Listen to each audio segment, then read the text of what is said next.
अब ईरान खुश है ओमान में अमेरिका से हुई बातचीत से, लेकिन अमेरिका अभी कुछ नहीं बोल रहा है और इजराइल भी अभी तक पूरी तरह खामोश है।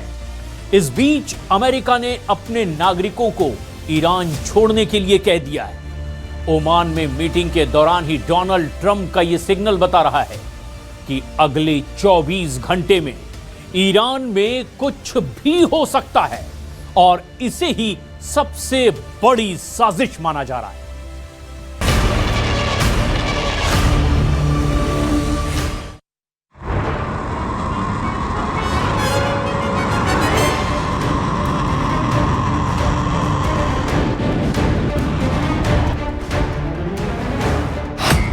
अमेरिका और ईरान की मीटिंग फिक्स हुई, ईरान और इजराइल का एजेंडा फिक्स हुआ, तो क्या मीटिंग का रिजल्ट भी फिक्स कहा जाएगा?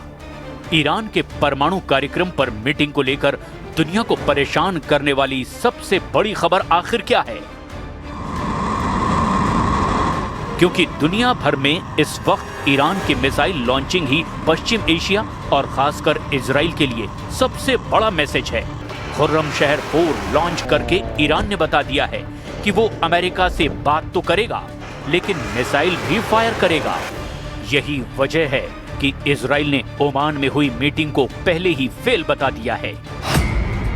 टाइम्स ऑफ इजराइल ने मीटिंग से पहले ही छाप दिया कि इजराइल मान कर बैठा है कि ईरान से बातचीत नाकाम होगी।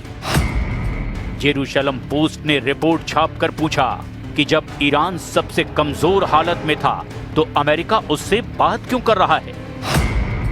इजराइल का मीडिया बता रहा है कि नेतन्याहू को ईरान से बातचीत नहीं, बम के धमाके चाहिए और यही मैसेज वो ट्रंप को देना चाहते हैं। Supreme leader in Iran be worried right now? I would say he should be very worried, yeah. He should be. As you know, they're negotiating with us. Israel के प्रधानमंत्री बेन्यामिन नेतन्याहू ने अपने war room में Iran की missile भी देखी और Oman में ईरान के विदेश मंत्री अब्बास अराक्ची की बॉडी लैंग्वेज को भी बहुत गौर से परखा और उनको समझ में आ गया कि डोनाल्ड ट्रंप ने मीटिंग करके इजराइल को फंसा दिया है, क्योंकि अब ईरान पहले से भी ज्यादा ताकतवर है। ये तस्वीरें देखने के बाद नेतन्याहू ने अपनी वायुसेना को अलर्ट कर दिया है। इजराइल का F-15 फाइटर जेट फिर तैयार किया जा रहा है। इजराइल के बहुत ही सीक्रेट एयरबेस से आए इस वीडियो ने तेहरान से लेकर मॉस्को और बीजिंग से लेकर दुनिया के तमाम हिस्सों में अलर्ट जारी कर दिया है। खबर पक्की बताई जा रही है क्योंकि पश्चिम एशिया में नया खौफ बहुत बड़े सवालों के साथ पैर पसार रहा है। नेतन्याहू ने वार्निंग दी है कि ईरान से बात नाकाम रही और वो इजराइल की डिमांड नहीं माना तो इस बार इतनी ताकत से हमला किया जाएगा जिसके बारे में उसने सोचा भी नहीं होगा।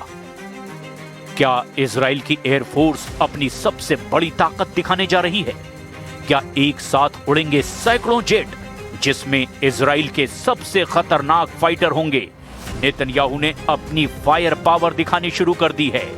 ऐसे में सवाल ये है, क्या तेहरान का ये हाल करना चाहते हैं नेतन्याहू? क्या इजराइल के फाइटर जेट बर्निंग तेहरान बनाने जा रहे हैं? नेतन्याहू का दावा बता रहा है कि वो ईरान और इजराइल के युद्ध की सबसे बड़ी पिक्चर रिलीज करने जा रहे हैं जिसमें सिर्फ आग, धमाके और जलता हुआ ईरान है। सवाल ये है, क्या ट्रंप इस बार इजराइल को काबू में रख पाएंगे या 2025 की तरह फेल साबित होंगे? We will see what comes of those. The president is standing by for an update from them. Oman में मीटिंग हुई। ईरान के विदेश मंत्री अब्बास अराक्ची से अमेरिका का जो डेलीगेशन मिला उसमें ट्रंप के सबसे भरोसेमंद डिप्लोमेटिक कमांडर स्टीव विटकॉफ शामिल हुए। ट्रंप के दामाद जेरेड कुशनर भी साथ रहे। जो मुद्दे उठे उसमें सबसे खास ईरान का परमाणु कार्यक्रम रहा। अमेरिका नहीं चाहता कि ईरान में यूरेनियम का संवर्धन हो